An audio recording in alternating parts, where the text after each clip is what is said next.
Hello and welcome to the Health Oddity Podcast, episode 194. It is just me and Pete today, but we have got something really exciting to talk about. Previous weekend, we were with Dan, John, and Tim Anderson on their Survive to Thrive weekend. 2 days with Dan, John, and Tim Anderson at Unique Results in Chelmsford. And we were there there was about 30 of us for the weekend.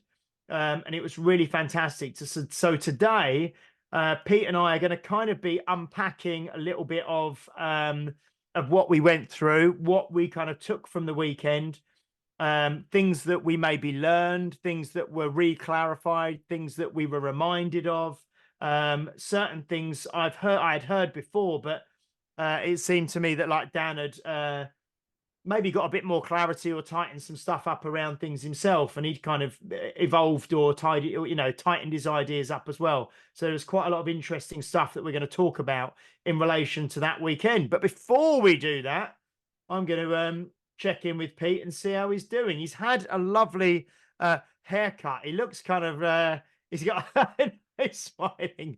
You probably can't see it. Well, I know quite a few of you because I speak to you and you say you watch on YouTube. If you're watching on YouTube, you'll see he looks very neat, but he still looks very rock and roll. Anyway, how are you doing, Pete? Are you all right?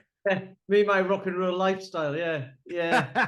In fact, I'm right. Rock and roll lifestyles. I was just saying before we started recording, I'm tired at the minute because we had 2 weekends back to back doing stuff, and then last weekend I was out with Walk Bath, and you get up early for that, and we did like a massive walk with the boy and all that. So I haven't really had a day off until Sunday, just gone. So I'm tired. That's my rock and roll lifestyle, and that's not even that busy compared to people who sit in an office all day for like 8 to 10 hours. But like, isn't like rock and roll kind of certainly when people get a bit older and retire, it's very kind of rock and roll is now moving to the country, to the Cotswolds or down to Devon or Yeah, where are you? Is Bath in Somerset? Is it? yeah, it is, but there's quite a lot. Wiltshire Yeah. is like the next county over. That's because I used to live in Swindon, and Wiltshire's the next county over, and yeah, that's basically Rockstar's retirement place. Is like big farmhouse in Wiltshire or something. So even to the point, right? So I knew this guy lived in Wiltshire, but so Sid, his dad was a blonde cocker spaniel, and his mum's a a cocker spaniel. And they were in, he's a proper pedigree thing, so they had all the line and stuff like that. And in the line from his dad's line is Nick Mason's dog. So Nick Mason, the drummer from Pink Floyd. So Sid's he's got famous connections. Okay. It hasn't got us in anywhere or anything like that. He doesn't get free pedigree chum or anything like that. But there you go.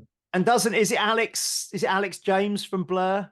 He's got like a farm and makes cheese now, and obviously you've got all the kind of the Jeremy Clarkson kind of set who've got all he's just further up. He's like Oxfordshire way, isn't he? But but it's Cotswolds, isn't it? I think around there. No, it is. Yeah. He's only just up the road, actually. Yeah, it's not that far. Yeah. I've never been.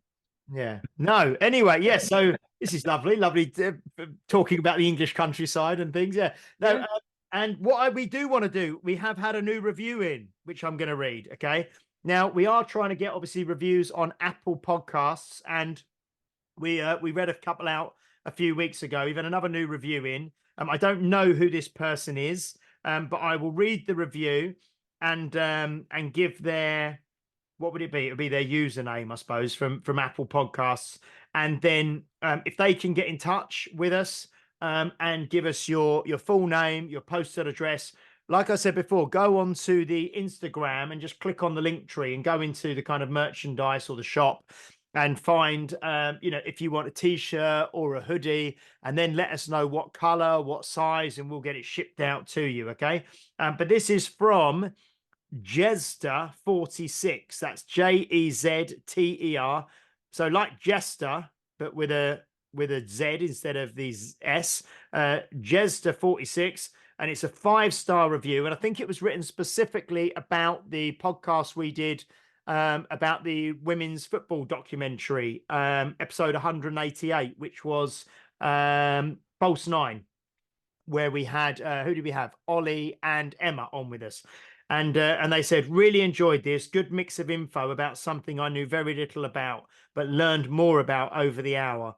Always something positive to take away. Great guests. So yeah, thank you very much, Jez to 46. If you can message us on Instagram or Facebook, and let us know your full name, your postal address, and whether you want t-shirt or hoodie, which size and which color, we will get that sent out to you. So thank you very much. Yeah, so we are trying to get these reviews on Apple Podcasts. Seems to be the best forum for us to get them, that we can read them. They do take a couple of weeks to come through to us, but then we can read them. So thank you very much indeed. So we are going to kick off then talking about the weekend we had. I've got my book, which I made lots of notes in from the weekend, so I can kind of spark my memory, because it was a few weeks ago now, a couple of weekends back, about the weekend. But we had the 2 days with Dan John and Tim Anderson. Both of them have been guests multiple times, guests on the podcast. Dan John, I think 10 times.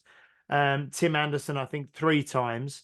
So yeah, Pete, I mean, what were your, I suppose, if we start kind of broad brushstrokes and then we can kind of zero in and get more detail, but what was your overall feeling about the weekend and how it went and what we did and the guys that were there and, you know, just your experience, I suppose?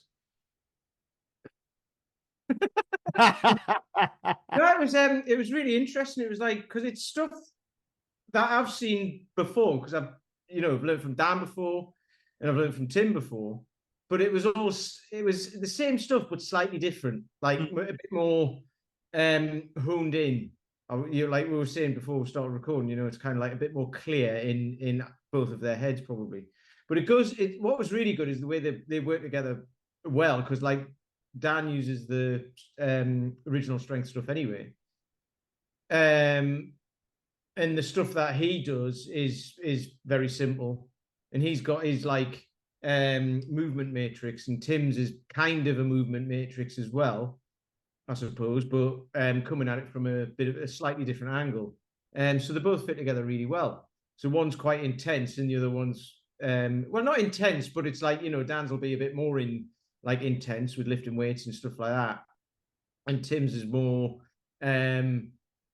sort of movement based, as in crawling around and rolling and rocking and all of that. So it all fits together really well. And that, like the stuff I'd like with my guys, I mean, we do bits of mobility and stuff like that, but I see them 3 times a week. So it's like, well, here's some mobility, but you can do that anywhere at any time. And sometimes someone will come along and go, I'm feeling a bit tight and all that. Have you been doing the mobility? No, we should do more here. And I'm like, well, we can do that, but you can do the strength stuff as well, and you can do that at home because it's all accessible. So Tim's stuff is really accessible because you don't need. So I suppose, I mean, if are you doing 45-minute or hour sessions that you do with the guys? It's an hour. Yeah. Yeah, but I mean, but what I was going to say was, if you start every hour with breathing and neck, you go through like because you can spend probably 15-20 minutes at least going through the original strength stuff, can't you? And that's just kind of stuff I've done that. Yeah, I do that regularly. Yeah. And then what I try to do is get them to do it, and try to get them to incorporate it into the lifestyle, basically, into the life, because it is easily done. Like we were talking about it, wasn't it? And somebody asked the question, they said, well, what about for, because there's a lot of fitness professionals there, and that lady asked, what about normal people, basically, like who've got busy lives? And Tim was like, if you do it for 2 minutes, do it for 2 minutes. Like whatever it is, just pick something and do it. So yeah, it was just interesting how the simplicity of it all, because like you do it for 2 days, you go through stuff for 2 days, and it sounds really complicated. It sounds like a lot of stuff, but actually, it was walk, water, sleep, lift some weights, and move around a bit, and that was it, wasn't it? Pretty much. But it's we just did obviously a podcast. I think it was a couple of weeks back, episode 191. think it was, which was the one which was keep it simple. Yeah. Where we used that quote, which was, complication is the enemy of implementation, as a kind of a springboard to kick it off. And I think that's the thing. I think the stuff with Dan and Tim is simple, and there's no need to make it any more complicated, is there? That's the thing. It's kind of, but you could easily say, oh, come up with a load, because I was talking to Dan over the weekend, and he said he said for a while he felt under pressure to keep coming up with new stuff, because his stuff was very straightforward, very easy to explain, easy strength, is very straightforward, very simple. And he kind of, people want to overcomplicate it, because he always says that. The one lift a day program, they're like, can I do this one as well? He's like, we can, but then it's not a one lift a day program. I know. But he felt that pressure to constantly reinvent the wheel and come up with new stuff. But then he just decided, well, no, I don't need to. That would just be coming up with new stuff for the sake of coming up with new stuff. And it's like, it goes against the principle of, keeping things simple. And the more simple you can make something, the more likely someone is to do it, or the more likely you are. We're all, same as everybody else. You get too much complication. We spoke before, haven't we, about like the old like the Huberman Lab kind of morning routine that would take you about 4 hours to do. And then you get to lunchtime and you haven't finished it. It's like you need, and that's why I like with Tim, like you said, where he said, if you've only got, 8 minutes, 10 minutes, if you spent 2 minutes breathing, 2 minutes doing the kind of neck nodding, the vestibular stuff, 2 minutes, some kind of rolling, 2 minutes, some kind of, crawling, and then maybe like a standing, just walk around for 2 minutes, or do like a loaded carry for 2 minutes, or gait, walking with the gait, and that's 8 to 10 minutes, and you've really kind of done. And I think there's a saying, isn't there? I can't remember, but it's almost too simple that you don't do it because it's too easy, and you think, well, it can't be. It's almost too simple and too easy. It can't be doing any good, because it's too. I have to have something that's 30 minutes or 45 minutes or whatever, Yeah. Yeah, we were talking about that in one of the groups that I'm in. We were talking about stuff like that. And it's like, it's the same with everything in business, in like lifestyle, everything, those sorts of things. It's like, well, just do this and do it for the next 3 months, whatever it is. Just drink 2 glasses of water and do that for the next 3 weeks or whatever. And it's like people can do that and then not see the benefit, do something so super simple and not see the benefit of it in the first week or so, and then they're like, well, it doesn't work. And it's like, do it for 3 months, then tell me it doesn't work. And that was Dan's thing, wasn't it? Of like, you give people 2 glasses of water to drink, and then you ring them, and it goes ring, ring, ring, ring, ring, because they're just having that second glass of water just before they answer the phone, because they know it's you. So, yeah, it's the simple stuff is the hard stuff to do, because we were talking about boredom as well, weren't we? And like how things can get boring when you're doing the same things over and over again. It's like, well, you can still add a little bit of variety in and put a bit, like, spice it up a little bit. We spoke about this at Paul's thing as well, didn't we? Of like, just do the main stuff, but chuck some shite in as well for people to do. Yeah. It's like, to keep it a bit more interesting, but you'll still get the result. Yeah. But you've still got to do the boring work, basically. You've still got to do the main the main things. Yeah, I mean, I did like as well where we did this was something that's quite interesting, I suppose, for us, and hopefully for the listeners as well, where he talked about, and this is something that can be applied to, he applied it to kind of like to training, to I suppose work, to friendships, relationships, anything. When we did the cost to benefit ratios that we spoke about, and he said he had like A, B, C, and F kind of either friends or experiences or exercises or pieces of equipment or whatever. And it was based on the kind of the Pareto principle of 80-20, wasn't it? And he said that you've got the kind of well, I've got it drawn actually down here. So the A level things would be things that take 20% of your effort but give you kind of 80% benefit or return, so you put relatively low effort in but they give you really good return. And then he said that the B was, you know, you have to work hard. So it's like 80% effort, but it gives you 80% return as well. So you put a lot of work in, but you get quite a lot out. And then the C was 20% effort put in for a 20% return. So it's kind of small amount of work for a small amount of return.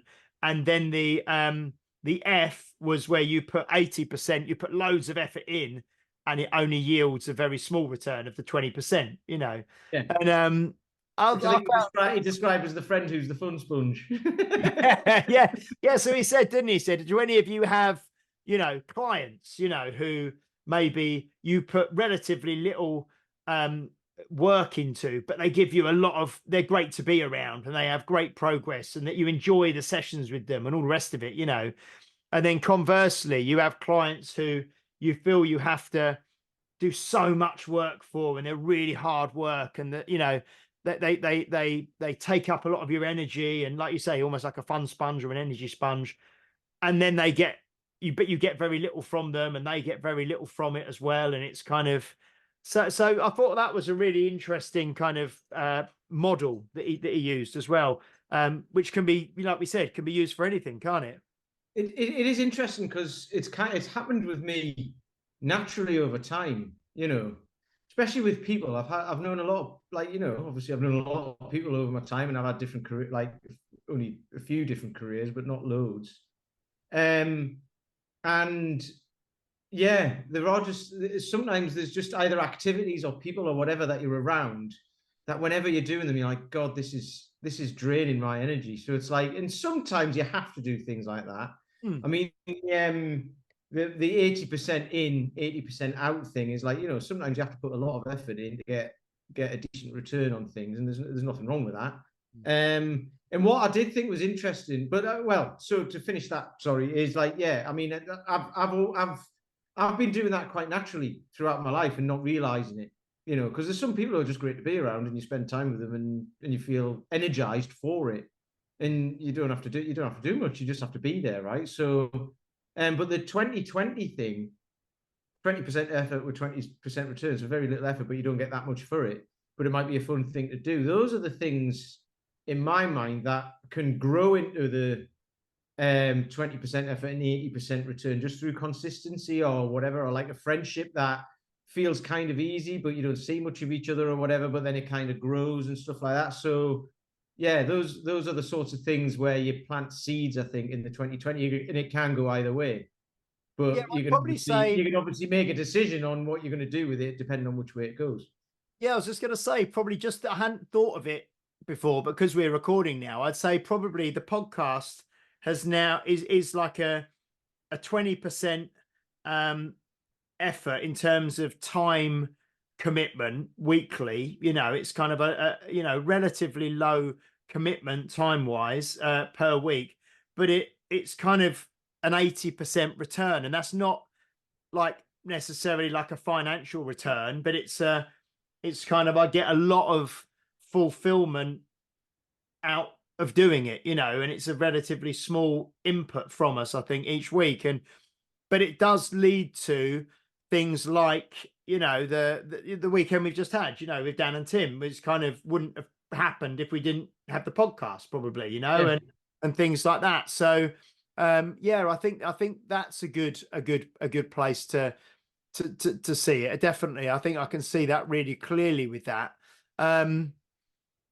Yeah, so it's not always like you say, it's not always a directly sort of financial benefit, or even necessarily a direct you know, strength benefit maybe from doing something like you're doing with Walk Bath. You know, that's probably, I mean, I know it eats up, it's a Saturday morning every Saturday in your weekend, but in the, I mean, well, where would you put Walk Bath at the moment in terms of the, you know, the ABCF kind of things? It's an A for me at the minute because it takes very little effort. Mm. Because I built the website and I mean, the effort for it now is going to networking events and stuff like that to get to people, just to get people to know about it. I'm going to be on community, like there's a community radio station here, and I'm going to be on that, and then people will get to hear about it there. I don't know how many people listen, but we'll find out, won't we? But so that is like the effort for that isn't that much effort as well, because it's just going and talking to people about it, which is easy because I've been doing it for a while now and I know why I do it, right? So when we get Dan or Tim on or anybody who we've had on, it's like, what are the simple things to do? And it's like, we'll go for a walk, start there. And that's what kind of got me to the idea as well, was just like, well, I do it and I get a lot of benefit from it.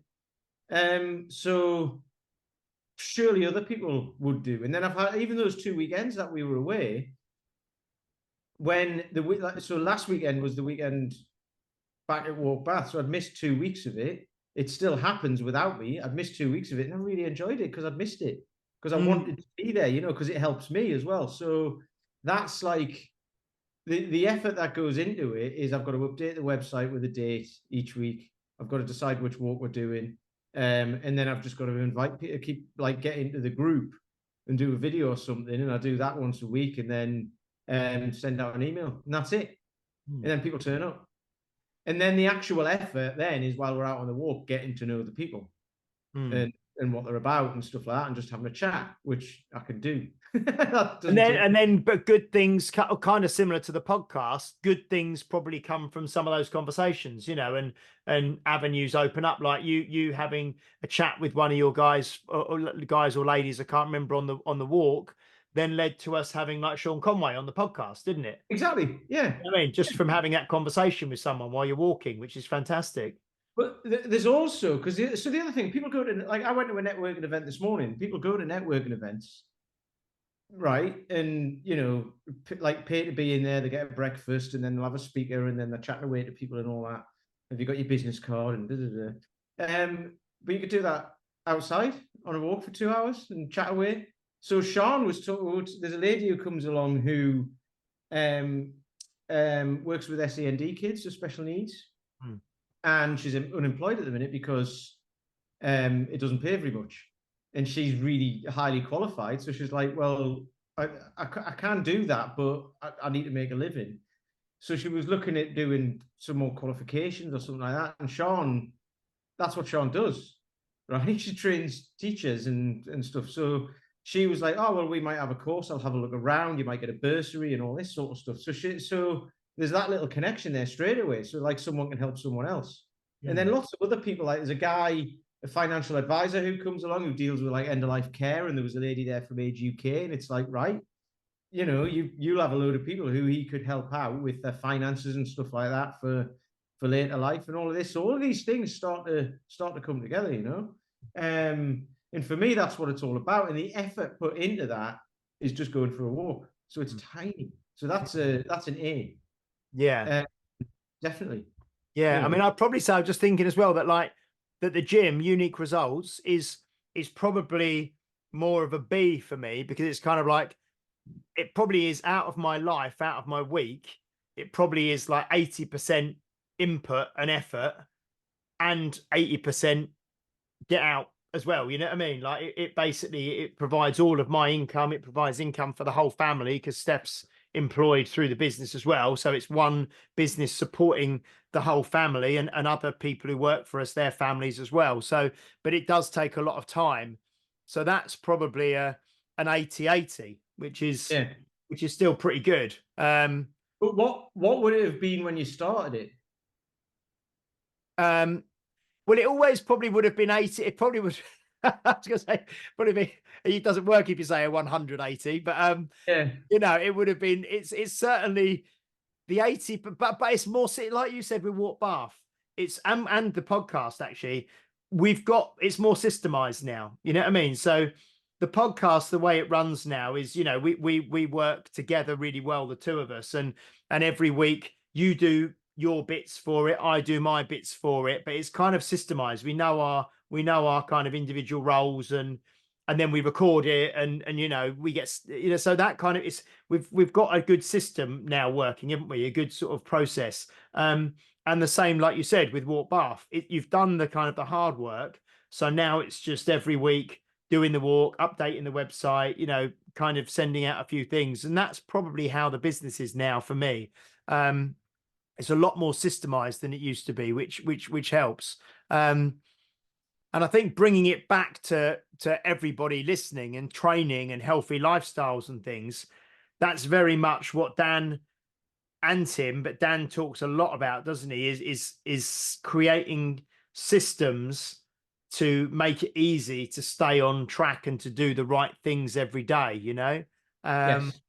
And because that's, you know, whether that be what he talks a lot about, you know, having a weekly menu and a shopping list, and the way he kind of you know, has processes and systems in place to make sure everything happens that needs to happen. And I think that's a massive takeaway for most people, I think, because a lot of my clients, and probably a lot of, you know, my clients are obviously just normal people, the same as the rest of the population, and same as your clients. You know, I think a lot of clients live their lives, and a lot of people live their lives very randomly, without much structure or system. You know, they kind of do things on a whim. I don't know. It's interesting, because I remember when we had Mark Rifkind on, who we're going to have on again, who said, when you wake up in the morning, you never ask yourself the question, do I feel like training today? Because it's got nothing to do with whether you feel like doing it or not. You just get up and you do it. It's, if it's programmed for the day, you do it. So it's kind of having structure, a process, a system, and having discipline to then stick to the structure, you know, which I think a lot of people struggle with. Yeah, I mean, I've been I've been talking about this a lot as well, and it's funny because my view on that years ago would have been, well, where's the fun in that? Yeah. It sounds like you've got a regimented lifestyle, right? Where's the fun in that? Mm. However, you know, and it would be like, oh, I just go with the flow and all of this sort of stuff. But if you'd have asked me what I did with my days back then, I wouldn't be able to tell you, like, not a lot. Yeah. Yeah. I went to work, I got home, and I didn't do much else. Like, Yeah. not a lot, literally nothing. Mm. And it's, you know, I do see a trend with that in people, is like, you know, people are like, oh no, I fly by the seat of my pants and I just go with the flow and what have you. And then it's like, actually, you know, if you say to them, we said that to the radio presenter as well, didn't we? She said, how do I Mm. find the time? And it's like, well, if you can't find the time to look after yourself, you know, mentally, physically, however it is, just write down what you do every day. And she kind of looked at the floor, didn't she? Because it was like, just write down what you do every day, and and that'll tell you where your energy's going. You Mm. know, and if most people can do that, they'd be like, oh, I've watched 3 hours of telly. I fannied about for an hour just doing nothing. Like, Yeah. Yeah. Yeah. Yeah. there's a couple of hours missing here. What was I doing? And it's probably not a lot. You know, Yeah. some people maybe it's not, maybe they are just super busy. Mm. But I think most times when people say they're too busy, it means what they mean is that I haven't got a structure, so therefore time just fritters away. It's the Yeah. Parkinson's law, isn't it? Mm. The task will fit Expand or contract, yeah, to fit the time you've got available to yes, do it. Yeah. that's Yeah. the one. Yeah. Yeah. No, it's interesting. And you just saying that, it just made me think, actually, because there's obviously, you know, regular listener, friend of the show, Edith, who's I was training today, actually. She used to give me these David Allen, not David Allen, the comedian, but there's I'm sure it's David Allen, wrote a book called Getting Things Done. And it's all about personal productivity, and it's time management, but obviously, as we know, that's kind of a misnomer, really. You can't manage time, you can only manage yourself, you know, within time. So it's kind of about getting things done. And I remember she used to give me these CDs to listen to that she would get, and once she'd listened to them, she'd give them to me. And there lots of people use this GTD method, this getting things done sort of method, to become more productive. And there's this, and like it made me think, where you said, well, where's the fun, or where's the you know, the excitement, or the spontaneity, or whatever, if you've got things systemized and structured. And there was an episode on there where they had the writers of, I think it was the writers of The Simpsons on there, and they all use this GTD method, and they're very creative people, but they use the method to organize all the elements of their life, so they haven't got to waste time thinking about a lot of the elements of their life. So then it frees up their time and their mind to be more creative, you know. So that's the thing. If you can systemize what can be systemized, and then you can actually have more fun and be more creative because you've got a lot more time available to you, and you're not wasting a lot of brain power and a lot of thought managing your day-to-day life. You know, it's really interesting. Exactly. And the whole thing, I mean, like small decisions. I mean, there's another thing as well, because like you just mentioned, there's a book on that. There's a book on everything. And Yeah, there's yeah, in fact, there's more than one book on everything. There's yeah, books on everything. And I yeah. think, and I've done this, you can get bogged down in like, right, well, I'll read this book. This one says do this. And it's like going to Google and trying to solve something, isn't it? Okay, well, I've read that book. I'll read another book because that one kind of says this, and I think I can do that. But I'll read another one first just to make sure that that one's definitely the one I want. And then you read another one that says the same thing but slightly differently. You're like, right. Oh, and then there's this other one, so I might read that as well. And then you end up just reading a lot of books and never putting anything into practice. So it's the implementation thing we were talking about on that. It's the I think you said shelf help, didn't you? Did I? Did you say shelf help or someone? When you've got loads and loads of like self-help books, and it just becomes... that wasn't me. I like that. It's like it's shelf help. You just literally just got a whole shelf of books, and you've probably not actually ever read any. You know, they just because I mean, I have to admit I'm guilty. I buy books, but I do read them. You know, I read. I do enjoy reading books. But yeah, where you've got all these books that are basically just self-help and personal development books that are just basically clogging up your shelf, but you never actually change it, you know. But you'll have like, I don't know, if I look at mine now, well, you know, all this stuff, all this stuff that is like really intellectual and good and all that, and then you've got a Kindle with like 50 Shades of Grey on it, and like reading a comic in a newspaper on the like, yeah, isn't it? But I think the thing is though that you do all these books you read, a lot of the time you just take away one or two things that you might actually implement and stick and become part of what you do, you know. Like I said to Dan when we had the dinner on the Saturday night, I was sat next to him, and I sort of said that in my career, or since I've kind of I first met him, I think in 2012, so kind of 12 years ago, 12 years ago ish, and I kind of said that actually, in terms of a single person who has had the most impact or benefit or what, you know, in my thinking through my career, I said it was him, you know, because it's the simple stuff that you can use and apply. It's the fundamental human movements, you know, the push, the pull, the hinge, the squat, the loaded carry, you know, structuring training and thinking about training like that rather than overcomplicating it, you know, the all the simple stuff, you know, the flossing your teeth, the drinking your water, you know, the doing the getting to bed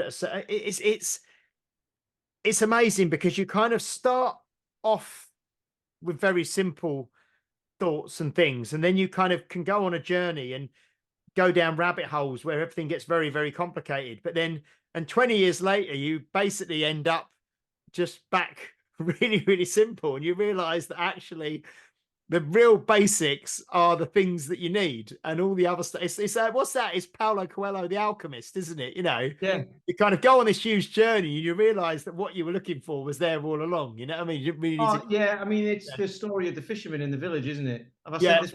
Yeah, you know the one. And then you could get more boats, and then, you know, build a big business, float it on the stock exchange, and then what would you do? Well, I'd go on holiday. You'd go on holiday to a fishing village and go fishing. It's like, well, I do that anyway. I do that anyway. That's a potted version of that story. If you can Google it, but it is The Alchemist. But that's one of the things. My brother said this. I mean, he didn't say it, but he said it. He was the first person I ever heard say it. Was about how you spend the first half of your life accumulating things and the second half of trying to get rid of what you've accumulated. Yeah. It's the same thing, isn't it? And it's like that with shelf help. I love that. It's like that with that. Like you read all the books, and then eventually you're like, do you know what? I just need to start doing this stuff. You get to a certain point and you're like, right, I've collected all this information, which all says the same thing anyway, about just do these things and do them consistently over time, rather than reading loads of books to put off having to do the things that you need to do. which is exactly what it is. And I know that because I've done it. Hmm. And it's been, I didn't get called out on it, but, people I speak to and all that, when you talk about this, they go, that's what you're doing. And it's like, yeah, I know. So now I'm aware of that, and I've done something about it over the last few years. I feel like, I kind of, it depends on the person, but I'll say that to other people as well. It's like, look, are you just going to do it? It's, what's the expression? It's shit or get off the pot, isn't it? Yeah, yeah.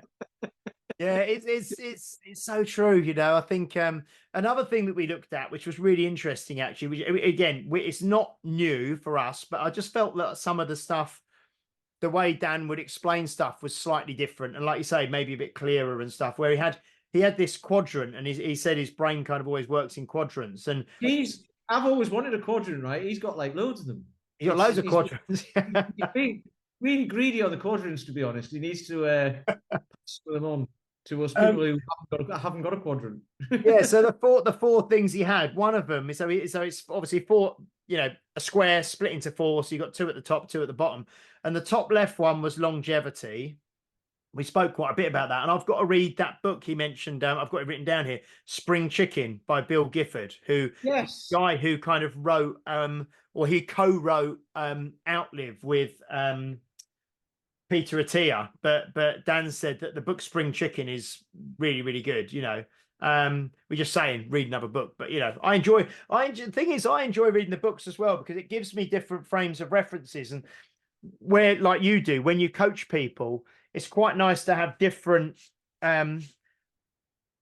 analogies, different ways of putting things and different ways of saying things. So it's quite, because you're dealing with different people. It's, you can say to someone, because I mean, that Outlive book was very, very heavy for me to read, very sort of medical and scientific, and was quite a hard read. Whereas if I read Spring Chicken and it's a lot more straightforward and easier to read, it might be that I'll recommend people read that one, or whatever. But so yeah, you had longevity on the top left-hand corner, then performance on the top right, and then on the bottom left he had health, and then on the bottom right he had fitness. And then we kind of talked around the differences between those four, and that was interesting as well, I think. And it's always interesting to separate, what health means, what fitness means, what performance is, which is not necessarily healthy, or but it is fitness because it's the ability to do a task, but it's not necessarily healthy. And then longevity, which again, fitness and performance aren't necessarily conducive to longevity, So it was just having those conversations around that as well, and it was good actually having a different group of people in the room. Like I said, I think there was 27 of us sort of attending, if you like, and then there was Dan and Tim and Erica, but so I think there was 30 of us in the room. But it was good having a mixture of sort of fitness professionals and just enthusiasts and regular people who like training, and because you got different questions asked, didn't you, which I quite enjoyed. Yeah, because Tom, that guy Tom, who I was talking to on the Saturday night, he was really interesting because he's like a program developer or software developer, but he's into strongman, and he knows more about dance programs than I do, because like, I know of them, but I don't necessarily don't follow it yourself, do you? I use the philosophy, like the principles behind them and the philosophies behind them, but not necessarily the actual programs. But what was I going to say? That's Tom O'Dell, wasn't it? Yeah. Who did rock climbing, indoor climbing as well, didn't he? I think. And climbing as well. Yeah, but he starts near the top of the wall anyway because he's about 6 foot. He is about 6 foot. He just pulls himself up the wall. I was going to say he's about 6'5". Yeah, he's a big, tall guy. Yeah. Yeah, but what was it going? Oh, the quadrant. What I was going to talk about the within that like quadrant is, Dan puts this so well, and it stuck with me this time. But he talks about, like, you get the walking right, you get the water right, you get the sleep right. If you haven't got any of that right, it's pointless even trying to do anything, because if you're so stressed, your body's just going to fight anything you try and do anyway. And you might stick to a diet for a couple of weeks and it'll work and you'll lose a bit of weight, but then your body will just fight against it, and you won't win unless you can sort the lifestyle part of it out. But he was saying, like, you start to drink water, you start to go for a walk, you start to lift a few weights and like just gently get into it. And then he said at some point, and he called it there's a hormonal cascade. Mm. And I love that. There's a cascade where everything just falls into place. And that might happen in, say, training and trying to lose some body fat instead of weight or whatever.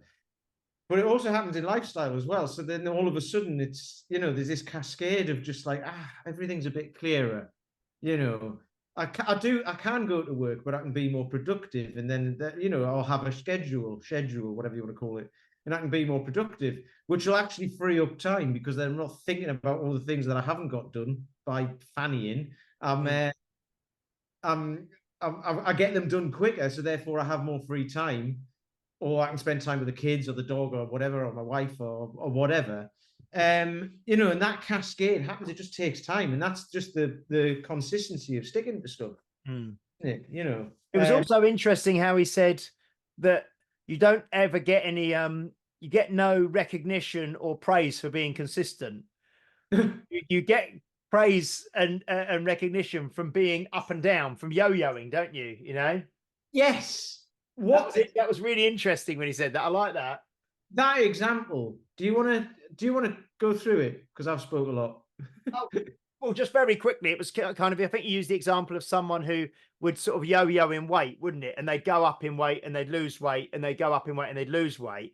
And then every time they go to a party, if the last time you've seen them, they were very overweight, and then this time you see them and they've lost loads of weight, everyone's like, oh my God, you look fantastic. What have you done? What have you done? Yeah.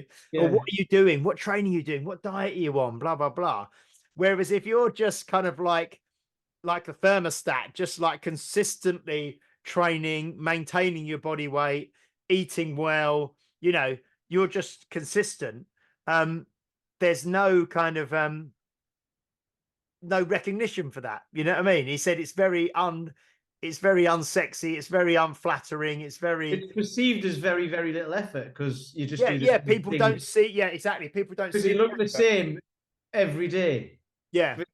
Whether people see you at a party or not and all of that. So you're right. Yeah. It's almost like people just think you stay like that naturally, but they don't see all the consistency that goes on behind the scenes, to make that Whereas I've often thought about that, I've often thought about just having a year off and having a blowout, getting massive, and then losing it all again. Just cause. Yeah. And then go, look at that. And then that's where you'd probably get there, like, wow, that is amazing. But then I'm like, actually, I don't want to do that. Yeah.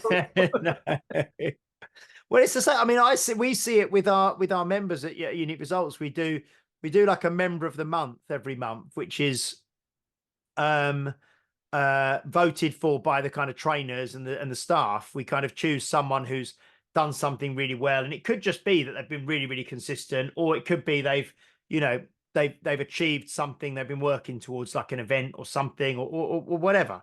And then at the end of the year, it goes to like a vote for all the members, vote on the 11 member of the months to see who becomes member of the year, and then there's an award at the end of the year. And because it's voted by the members, the people who tend to win the member of the year, and this is not saying it's a good thing or bad, it's just how it is, are usually people who've had a big visual weight loss, over time. They've really kind of lost a lot of weight, and there's a real kind of before and after kind of comparison possible, where they've lost like 3, 4, 5, 6, 7 stone, and it's bang, and there's a real difference. Whereas, like you say, because I think that is seen as more impressive, I think that just is seen as well. And the thing is, those before and after type photos that lots of companies, lots of businesses use to highlight how successful, how effective they are, it is that stark before and after. Whereas if the before and after looked exactly the same, but the person was in kind of not amazing, like cover model shape, but if they were like, 20% body fat or 18 or 15% body fat before, and 2 years later, they're still that, you don't see all the work that goes into maintaining that for 2 years, do you? You know, it's not visually striking. It's not impressive for people. You don't see the work because it's probably not, well, it is work, but it's probably just something that person does. Mm. Well, it's like we Yeah. always talk about characters, don't we? The characters Yeah. change. Yeah. But the work to go into that character is the thing. Mm. But then once that work's gone in, once it's part of your character, it's easy to maintain, isn't it? I think because the consequences of not maintaining it are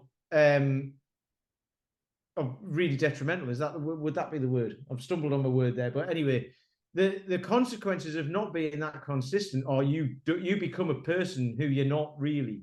Mm. Because Dan talks about that a lot as well. I think a lot of people walk around not that person, not the person who they're walking around as. They're like this. Oh yeah, he said, like, people come and talk to him, and he's like, oh, what do you want? Oh, well, you see me. This isn't me. This is me now, but me, the real me, is me 20 years ago when I was like, before I had kids and all of that, and before I had kids and a job and all of that. I was like, I was always like outside, outdoors, running and whatever it was. Call that? Does he call it A, not A, or something? Doesn't he? Yeah, Or, yeah, yeah. yeah. And it's like, okay, well, you can't have you can't really get back to that because you can't turn time back, but you can turn the clock back. You can't turn it all the way back, but you can start to turn it back a little bit, or like bodily wise, or health wise, fitness wise, all of that sort of stuff. And I find that really interesting because that is the person who'll yo-yo, isn't it? This isn't me. I want to be that. They get to that and they go, right, I'm at that, and then they go back to where they were. And then it's like, well, they go back to who they don't want to be.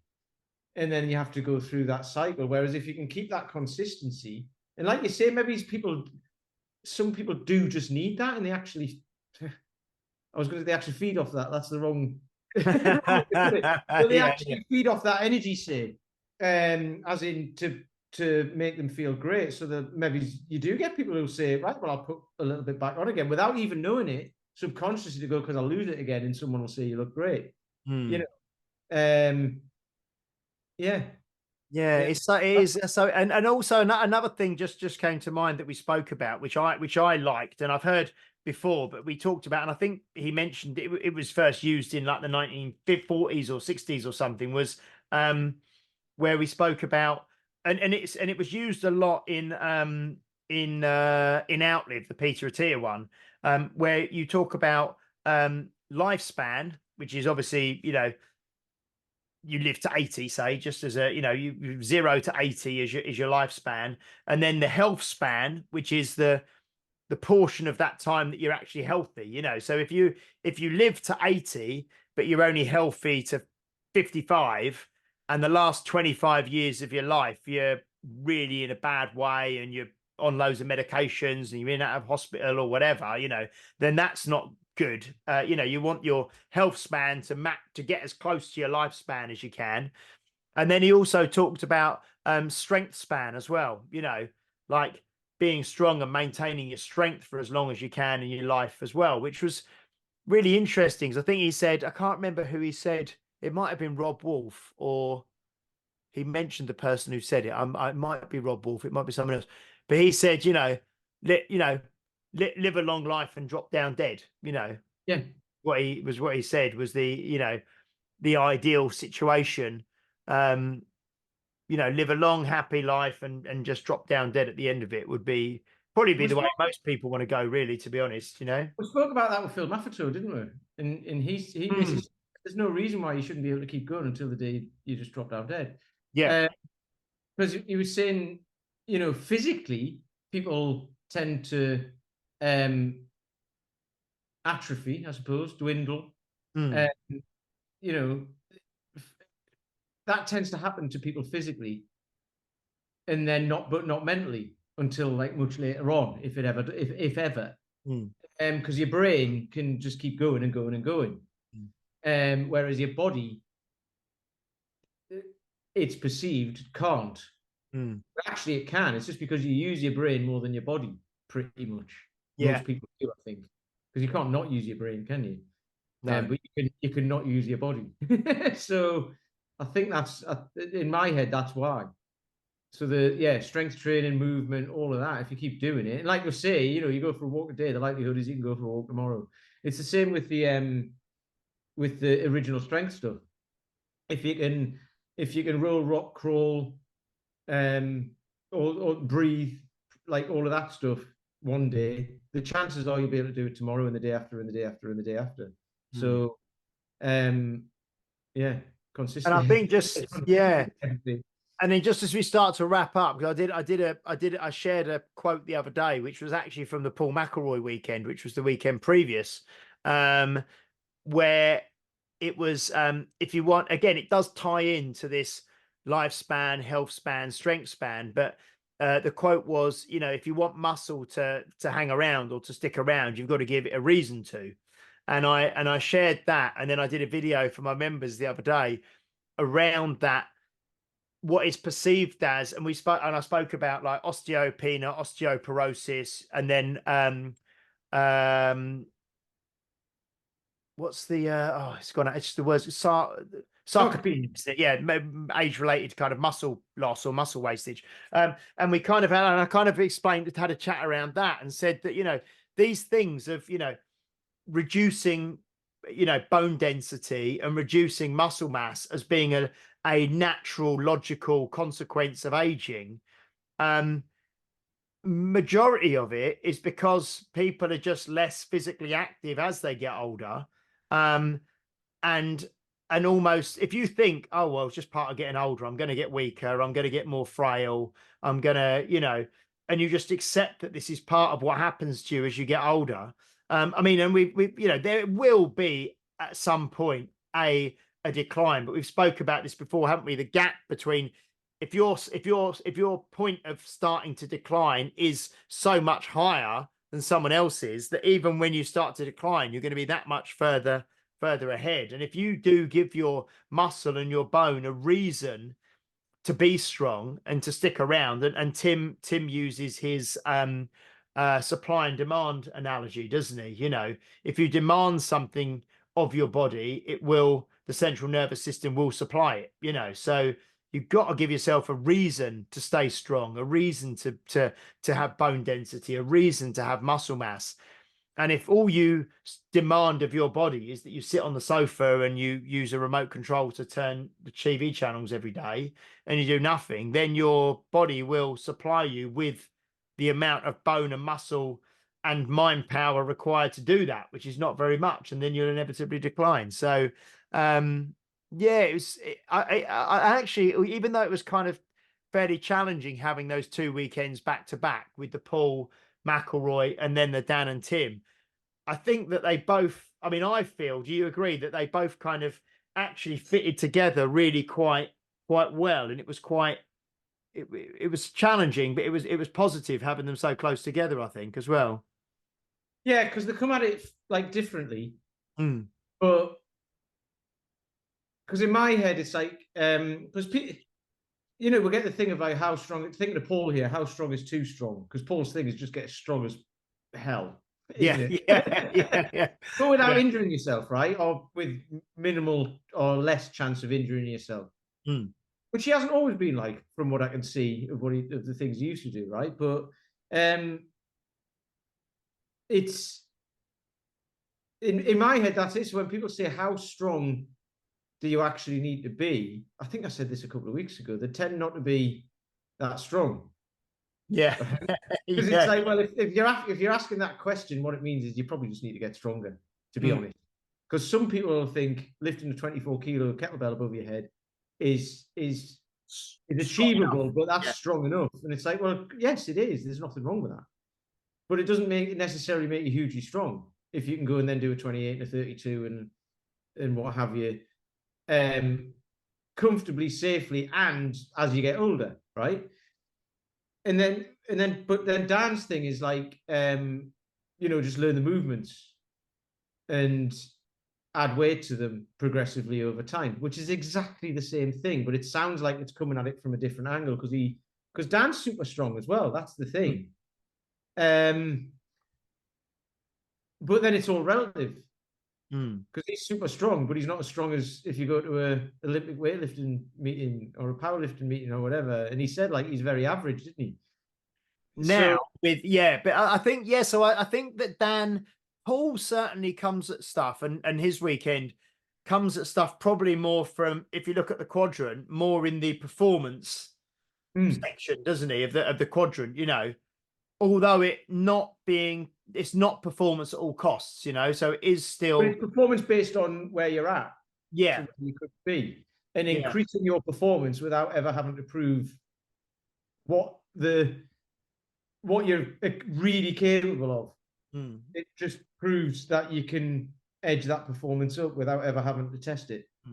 Yeah. Whereas I think that Dan now being 67, Dan is far more now, I think. I mean, and he has had a lifetime of competition in terms of, you know, the discus, in terms of Olympic lifting, in terms of athletics, in terms of American football. You know, he's had a lifetime of competition himself and also a lifetime of training others for competition. But it seems to me that at 67 years of age now, he's far more attuned into health and longevity, you know, as a priority over performance, which I think is inevitable, isn't it? You know, that is, you know, that is sensible. I think that is kind of, you know, probably how we all will think of things, and how I think I already think of things that way now at 45. So I think that it's nice that we, you know, you've kind of got those two different sort of approaches, but essentially to getting stronger and staying strong and living life as well as you can. So, yeah, no, it's yeah. In my mind, the younger you are when you start to think like that, the better. It like just without question, in my Mm, mind, is because people do that. I always, oh, I wish I'd started doing this, or I wish I'd thought like this in my 20s. mm. But it's too late for that. It doesn't matter, but you can start thinking about it now, right? I think Rod Stewart Um, wrote a song about that, didn't he? I don't know if he wrote the song, but he sang a song. who? I wish Rod Stewart, you know, is it like I wish that Oh yeah, I wish I I knew. wish that I knew what I knew now when I was younger. Yeah, Yeah. yeah, yeah. But that's everybody, right? But it's like, Yeah, well, yeah. you didn't, but you do now. So Yeah. instead of wishing it in 20 years' time, just do it now. Yeah. No, Which is brilliant. the time of planting a tree and all of that. It's like all of these things that you've read in all those books. All the shelf help books. Yeah, just do it. Yeah. Do mate. Oh, that's great. I think we'll wrap up there because I do enjoy these conversations, recapping and sharing and going over things that we've talked about and learnt, because I think you get a lot of clarity from them, and it's and it simple. Simplicity is the key, isn't it, with all this stuff? But I think it's really good. Brilliant. Right, guys. Well, that was episode. What did I say that was? 193, 194, wasn't it? Can't remember what I said. 194. That was episode 194. We will be back next week. I am in the process. I've got talking to a few different potential guests. So we will get someone lined up for next week, I'm sure. If not, it will be the two of us. But please, in the meantime, do a review for me on or for us on Apple Podcasts. And then when they come through, we will read you out online, and then you can get yourself a hoodie or a t-shirt, a Health Oddity one. Spread the love with the merch. Yeah, and it's just great having you. And I reconnected with Guillaume, actually. I spoke to him on the phone yesterday. You remember Guillaume, don't you, Pete? Yeah, I was asking about him, wasn't I? Yeah. And I said that people ask about him. So He's popped up on my Instagram now. he started posting his training again. All Because right, I was wondering if he was posting it all the time, and because I mentioned him in your, these whole like, oh no, it's everywhere. Because I mentioned him in your gym, all of a sudden it's showing no, up. because I said to him, I said people ask after you, you know what I mean? And then we've had a few back and forth messages and stuff, and then I spoke to him yesterday. I'm going to catch up with him next week for a coffee. But he's someone he watches every week on YouTube, so he watches the podcast. So hello again to Guillaume, and great to reconnect with you. But yeah, so we'll be back next week, guys. Probably with a guest. Please do like, share, subscribe, leave a review if you're watching or listening on a platform that allows you to do so, especially if it's Apple Podcasts. That's what we're really gunning for at the moment. We will see you next week for episode 195. So until then, bye-bye.